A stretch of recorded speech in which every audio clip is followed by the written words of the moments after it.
Hello student, today I discuss collective nuclear model. Collective nuclear model क्या होता है? इससे पहले मैं जैसे स्टार्टिंग में यूनिट में न्यूक्लियर मॉडल के बारे में पढ़ा था, उसमें लिक्विड ड्रॉप मॉडल या सेल मॉडल क्या होते हैं उन सब के बारे में हम ब्रीफली स्टडी कर चुके हैं। तो आज का हमारा टॉपिक है कलेक्टिव न्यूक्लियर मॉडल कि कलेक्टिव न्यूक्लियर मॉडल क्या होता है, और फिर इसको हम वाइब्रेशनल मोशन की हेल्प से एक्सप्लेन भी कर रहे हैं, और उसके बाद मोनोपोल, डाईपोल, क्वाड्रपोल, ये सब हम इसमें एक्सप्लेन करेंगे। तो let's start. The cell model has been most successful in explaining a number of nuclear feature। कि जो सेल मॉडल है वो किसको एक्सप्लेन कर रहा है? Number of nuclear feature. और इससे पहले जो हम लिक्विड ड्रॉप मॉडल पढ़ रहे थे, तो लिक्विड ड्रॉप मॉडल के अंदर जो मैजिक नंबर, जैसे कि हम जो मैजिक नंबर पढ़ रहे हैं 2, 8, 20, ये जो मैजिक नंबर हैं इनके नाइबर जो एटम है उनकी बाइंडिंग एनर्जी क्या है, या फिर इन मैजिक नंबर के बारे में स्टेबिलिटी को एक्सप्लेन नहीं कर पा रहा था लिक्विड मॉडल। उसके बाद जब सेल मॉडल ने इन सब के बारे में एक्सप्लेनेशन दी और इनकी एग्जिस्टेंस के बारे में एक्सप्लेन किया, तो shell model has been most successful in explaining the number of nuclear feature. The measured quadrupole moment. Quadrupole moment क्या होता है? क्वाड्रपोल मोमेंट हमें shape of the nucleus, quadrupole moment to describe the shape of nucleus, nucleus की shape के बारे में explain करता है क्वाड्रपोल। कि क्वाड्रपोल किसके बारे में एक्सप्लेन करता है? The measured quadrupole moment are several times larger than can be attributed to the odd nucleon, even in nuclei with just one nucleon more or less than a close cell. यहाँ पे हम जो nucleon की जो बात कर रहे हैं, न्यूक्लियन के अंदर क्या प्रेजेंट होता है? 1 प्रोटॉन और 1 neutron. Where the single particle model should be at its best. The E2 transition, E2 state, जैसे हमारे पास ट्रांजिशन स्टेट होती है ग्राउंड में, जैसे E2 या E3, जैसे E1 स्टेट, या फिर इसको हम E2 स्टेट सपोज करते हैं। तो इनके बारे में जैसे क्या होता है कि the E2 transition are much faster than would be expected for transition between single particle state. The nuclear core consisting even nucleon, जैसे कि फॉर एग्जांपल यहाँ पे हम 2 हीलियम 4 की बात करें तो नंबर ऑफ प्रोटॉन भी 2 है, नंबर ऑफ न्यूट्रॉन 4-2 भी क्या है? 2 है। प्रोटॉन और न्यूट्रॉन बोथ आर क्या? इवन है। The nuclear core consisting even nucleon thus have a spheroidal rather than a spherical shape. Means इनकी शेप क्या रहती है? जो न्यूक्लियस की जो शेप है वो क्या रहेगी? स्फेरिकल रहेगी। किस केस में? इवन न्यूक्लियन के केस में। The vibrational state of nuclei are formed by flexing of the nuclear surface and are of complex nature. Nuclear rotational motion is also somewhat more complex in that it is not a rigid body. Rigid का मतलब यहाँ पे solid होता है। It is not a rigid body rotation but a rotation of the shape of deformed surface enclosing a free particle. The collective motion now become a vibration about the equilibrium shape and a rotation of the nuclear orientation which maintaining the deformed shape. Let us now discuss these state one by one. According to syllabus हम यहाँ पे only vibrational state के बारे में discuss करेंगे, जैसे इनकी जो अदर स्टेट है रोटेशनल वगैरह, इन सब स्टेट के बारे में हम डिस्कस नहीं करेंगे। हम ओनली वाइब्रेशनल स्टेट के बारे में डिस्कस रखेंगे यहाँ पे। तो इसमें क्या बता रहा है? क्या the nucleus is consider as an incompressible liquid drop. Incompress, एक होता है कंप्रेसिबल और एक होता है इनकम्प्रेसिबल। कंप्रेसिबल के केस में उसको कंप्रेस किया जाता है और इनकम्प्रेसिबल के केस में उसको इनकम्प्रेस नहीं किया जाता, उसकी जो स्टेट है, पोजीशन, वो सेम रहती है। The nucleus is considered as an incompressible liquid drop and is describe in term of the radius vector specifying the nuclear surface. The general shape of the nuclear surface can be written as. Equation हमारे पास क्या है? R angle यहाँ पे क्या है? Theta and phi is equal to R naught into 1 plus summation wavelength represented by the lambda into mu alpha lambda mu Y star lambda mu into theta phi. अभी represent क्या कर रहे हैं? जो आर नोट है, R naught किसको represent कर रहा है? Where R naught is represented by the nuclear radius. ये हमें पहले भी फाइंड आउट किया था कि न्यूक्लियर रेडियस फाइंड आउट करने के लिए हम क्या फॉर्मूला यूज करते हैं? R is equal to R naught into A की पावर 1/3। और उस केस में हम आर नोट क्या रखते थे? कॉन्स्टेंट रखते थे, और ये वेरी करती थी 1.1 से 1.5 इंटू 10⁻⁻⁻15 मीटर तक वेरी रहती थी। बट इसमें मोस्टली हम 1.2 यूज़ करते थे, ये डिपेंड करती थी कि हम किस चीज़ के लिए यूज़ कर रहे हैं। तो मोस्ट ऑफ हम 1.2 ही यूज़ करते हैं इंटू 10⁻⁻15 मीटर। ये हमारे पास कांस्टेंट वैल्यू है आर नोट की। और जैसे रेडियस फाइंड आउट करते थे उस केस में, जैसे हम किसी का भी एग्जांपल उठा लें, जैसे कि यहाँ पे हम हीलियम का लें या ऑक्सीजन का लें, 8 ऑक्सीजन 16 है, तो इसका मास नंबर क्या है 16, ए इज इक्वल टू 16 है। अब इसकी रेडियस कोई फाइंड आउट करे तो कैसे, R is equal to R naught जो हमारी कांस्टेंट वैल्यू है 1.2 इंटू 10⁻⁻15 इंटू ए की पावर 1/3, ए क्या है 16। इसको सोल्व आउट करेंगे तो हमारे पास आर फाइंड आउट हो जाएगी। तो यहाँ पे आर नोट क्या है, कांस्टेंट है। Where R naught is the nuclear radius if it was spherical also, ठीक है, spherical also called equilibrium radius. उसके बाद ये जो नेक्स्ट स्टेट है वाई इंटू वाई के साथ जो है lambda into mu are the spherical harmonic representing. ये पोजिशन है वाई लैम्डा म्यू, ये किसको रिप्रेजेंट कर रहे हैं, spherical harmonic successive mode surface standing wave produce by surface disturbance, की सरफेस डिस्टर्बेंस को प्रोड्यूस करते हैं, उस पोर्शन को रिप्रेजेंट कर रहा है। उसके बाद जो अल्फा लैम्डा म्यू है, ये पोर्शन किसको रिप्रेजेंट कर रहा है, alpha lambda mu are deformation parameter, ये डिफॉर्मेशन पैरामीटर को रिप्रेजेंट कर रहे हैं। डिटरमाइनिंग द न्यूक्लियर शेप, की शेप ऑफ द न्यूक्लियर है उसको डिटरमाइन कर रहे हैं, ये उसके क्या है डिफॉर्मेशन पैरामीटर हैं। थीटा एंड फाई क्या है, polar angle with respect to arbitrary axis, the subscript mu takes the value minus lambda to plus lambda। जो mu है इसकी वैल्यू हम क्या रखते हैं, minus lambda to plus lambda. Any collective motion are expressed by letting alpha lambda mu vary in time. The kinetic energy is represented by T of the nuclear mass transport in the nucleus is of the form। यहाँ पे kinetic energy T find out कर रहे हैं, तो इसके ये question क्या है, T is equal to half summation lambda into mu into B lambda. यहाँ पे अल्फा लैम्डा म्यू का मॉडुलस ले रहे हैं और इसका क्या कर रहे हैं, स्क्वायर कर रहे हैं। तो यहाँ पे जो हमारे पास बी लैम्डा है ये किसको रिप्रेजेंट कर रही है कि irrotational flow of constant density fluid, constant density fluid को रिप्रेजेंट कर रही है। और इसकी वैल्यू फिक्स है हमारे पास, जो in the particular case of the irrotational flow of a constant density fluid, किससे एक्सप्लेन कर रहे हैं, रेले मेथड से यहाँ पे एक यूज है हमारे पास। तो ये जो बी लैम्डा है यहाँ पे इसकी वैल्यू क्या है, रो इंटू आर नोट की पावर 5 डिवाइडेड बाई वेवलेंथ।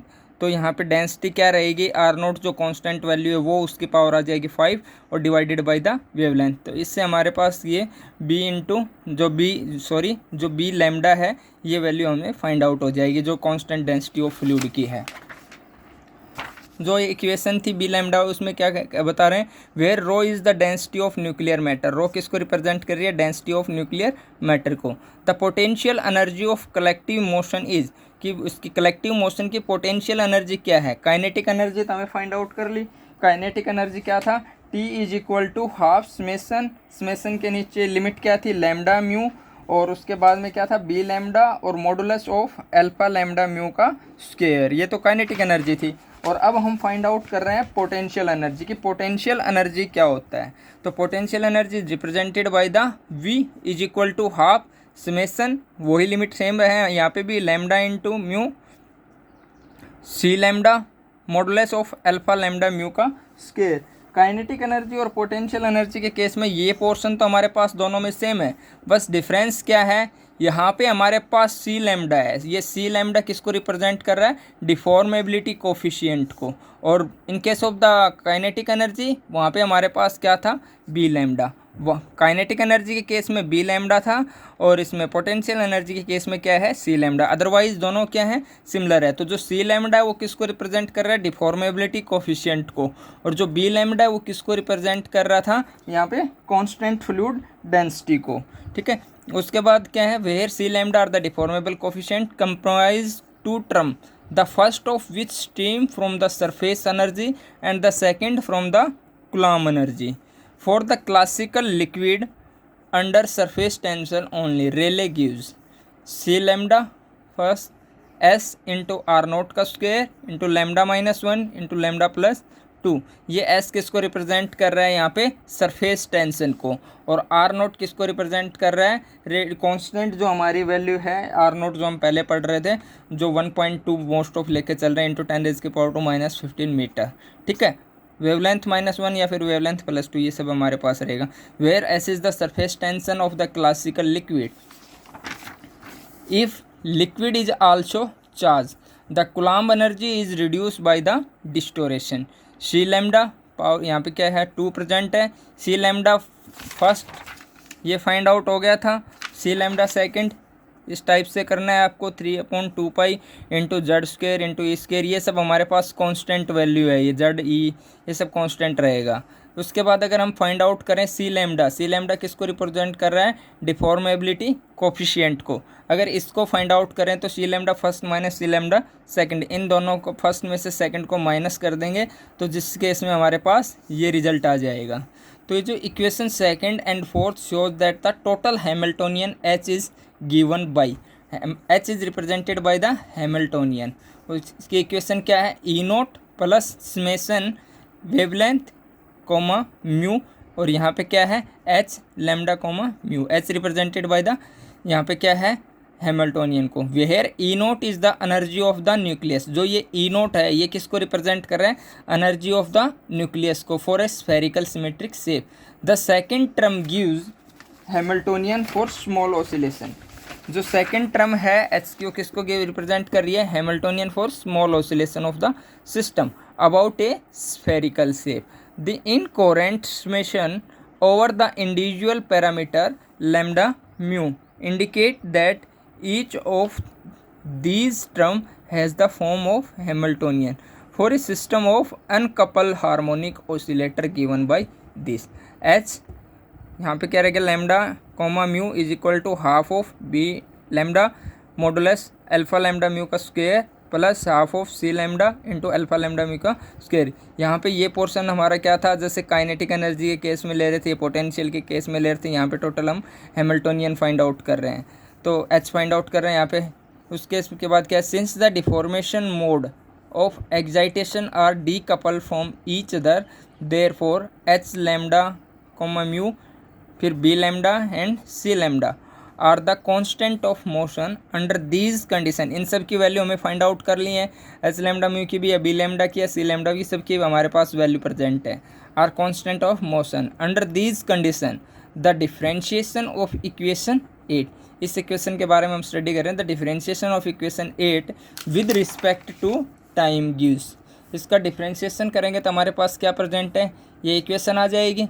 उसके बाद क्या कर रहे हैं comparing this expression with that for an harmonic oscillator, जो डिफ्रेंशिएशन कर रहे हैं विद रिस्पेक्ट टू टाइम। उसके बाद हमारे पास ये रिजल्ट आया है, इसको हम किससे कंपेयर कर रहे हैं हार्मोनिक ऑसिलेटर से। जो हमारे पास सेकंड ऑर्डर की ये इक्वेशन है D square X divided by D T square plus omega का स्क्वेयर इंटू एक्स।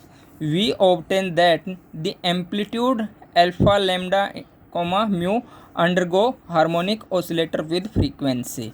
ये ओमेगा इन साथ ओमेगा लैम्डा किसको रिप्रेजेंट कर रहा है जैसे यहाँ पे हार्मोनिक ऑसिलेटर को। और इसको फाइंड आउट करने के लिए क्या कर रहे हैं कि C lambda deformable coefficient divided by the fluid density, C lambda divided by B lambda, और पावर क्या है हाफ है with frequency and h cat omega lambda is a quantum of vibrational energy for a multipole lambda which is called phonon। ये vibrational उसके motion के बारे में था। उसके बाद में जैसे हमारे पास कुछ स्ट्रक्चर हैं कि जैसे वाइब्रेशनल जो स्टेट है उससे हम क्या क्या ऑब्जर्व करते हैं वाइब्रेशनल स्टेट से। तो जैसे वाइब्रेशनल स्टेट के केस में हम जैसे मोनोपोल के बारे में या आइसोस्केलर डाइपोल के बारे में या क्वाड्रपोल या ऑक्टापोल के बारे में। जो मोनोपोल है मोनोपोल के केस में लैम्डा इज इक्वल टू क्या होता है 0, और इसमें जो सेकंड केस है डाइपोल या आइसोवेक्टर डाइपोल, इस केस में लैम्डा इज इक्वल टू 1 होता है। क्वाड्रपोल के केस में लैम्डा इज इक्वल टू 2 होता है, और ऑक्टापोल के केस में लैम्डा इज इक्वल टू हमारे पास क्या रहता है 3 रहता है। ठीक है, अब इनके बारे में हमें एक्सप्लेन करना है। शेप के साथ साथ हम थ्योरेटिकल भी देखते जाएंगे। जैसे कि ये हमारे पास जो ये फिगर था ये क्या है फिगर फर्स्ट है vibrational mode about a spherical equilibrium. तो इसके साथ हम जैसे स्टडी करेंगे अकॉर्डिंग टू फिगर वी में describe the observe vibrational state, कि फिगर के अकॉर्डिंग हम जो ऑब्जर्व कर रहे हैं वाइब्रेशनल स्टेट उनके बारे में स्टडी करेंगे यहाँ पे। In case of the monopole, monopole के केस में lambda wavelength is equal to क्या है 0। इस केस में हम क्या स्टडी कर रहे हैं, this is a radial vibration, ये क्या है एक रेडियल वाइब्रेशन है विदाउट चेंज ऑफ शेप, जो शेप है वो चेंज नहीं हो रही। There is a variation in size, कि जो जैसे इसकी सर्कुलर है तो इसके अंदर कोई चेंजमेंट नहीं आ रहा, जो शेप है हमारी वो सर्कुलर ही है, बट चेंज क्या हो रहा है साइज़ का। जैसे कहीं पे सर्कल हमारे पास लार्ज है, कहीं पे सर्कल हमारे पास स्मॉल है, जैसे ये आपको दिखाई दे रहे हैं। मीन्स कि मोनोपोल के केस में हम क्या स्टडी कर रहे हैं, this is a radial vibration without change of shape, shape change नहीं हो रही, शेप हमारी सर्कुलर ही है। There is a variation in size, किस में वेरिएशन है, ओनली साइज में, without changing the amount of nuclear matter. Thus the motion involve an oscillation in the density is called as a breathing mode similar to the motion of human respiration. Second point क्या है dipole का। Dipole के case के अंदर हम क्या study करते हैं, जैसे डाइपोल के केस में जो लैम्डा इज इक्वल टू 1 वाला है उसके दो पोर्शन यूज हैं, एक तो जैसे आइसोस्केलर डाइपोल और सेकंड क्या है आइसो वेक्टर डाइपोल। तो इस केस में जैसे lambda is equal to 1 in case of the dipole, in the liquid drop model the isoscalar mode of dipole variation the nucleus move. जो आइसोस्केलर डाइपोल है उसके अंदर सिर्फ न्यूक्लियस मूव कर रहा है, जैसे यहाँ पे सेंटर पे है, यहाँ पे ग्राउंड के साइड है, या फिर सेंटर पे है, या अप है, ये सेंटर पे है, जैसे किसी केस में डाउन है किसी में अप है, ठीक है। यहाँ पे जैसे ये नीचे की साइड है, यहाँ पे ये ऊपर की साइड है। मीन्स इस केस में जो आइसोस्केलर डाइपोल है यहाँ पे न्यूक्लियस मूव कर रहा है, न्यूक्लियस के अंदर जैसे क्या प्रेजेंट रहता है प्रोटॉन और न्यूट्रॉन, तो सिर्फ ये पोर्शन मूव कर रहा है, nucleus moves as a whole. ये ब्रैकेट में क्या टर्म है हमारे पास, the centre of charge always coincide with the centre of mass and the system has no electric dipole movement in the isovector mode. अगर आइसोवेक्टर मोड के बारे में बात करें तो इसमें क्या बता रहा है, in the isovector mode the centre of charge and mass separate and a dipole movement is developed. This is the case where the neutron and proton oscillate in opposite phase. किस केस में neutron proton दोनों क्या है opposite phase के अंदर move कर रहे हैं यहाँ पे। तो ये जो आइसोस्केलर डाइपोल या आइसोवेक्टर डाइपोल है इस केस में लैम्डा इज इक्वल टू क्या प्रेजेंट है 1 है। इस केस में जैसे हम शेप या साइज के बारे में डिस्कस में हम न्यूक्लियस के बारे में कहें कि यहाँ पे न्यूक्लियस मूव कर रहा है। जो थर्ड पॉइंट है वो क्या है, जो पॉइंट थर्ड है इसके अंदर क्या है क्वाड्रपोल। क्वाड्रपोल के केस में लैम्डा इज इक्वल टू क्या है 2 है। तो क्वाड्रपोल के बारे में हम जैसे फर्स्ट यूनिट से लेके अब तक कंटिन्यू ही पढ़ते आ रहे हैं कि क्वाड्रपोल मूवमेंट क्या डिस्क्राइब करता है, shape of the nucleus, nucleus की शेप को एक्सप्लेन कर रहा है कि वो स्फेरिकल है, प्रोलेट है या ओबलेट है, कि किस कौन सी शेप के अंदर है। वो हम पहले पढ़ चुके हैं कि किस चीज़ में वर्टिकल या हॉरिजेंटल के बारे में कौन सा ग्रेटर देन रहेगा जब प्रोलेट आएगा या ओबलेट आएगा, या वर्टिकल हॉरिजेंटल दोनों इक्वल रहेंगे तो स्फेरिकल रहता है। तो ये सब हम पहले स्टडी कर चुके हैं। तो इसके अंदर सिर्फ ये शेप के ऊपर एक्सप्लेन करेगा quadrupole. Lambda is equal to 2 in case of the क्वाड्रपोल।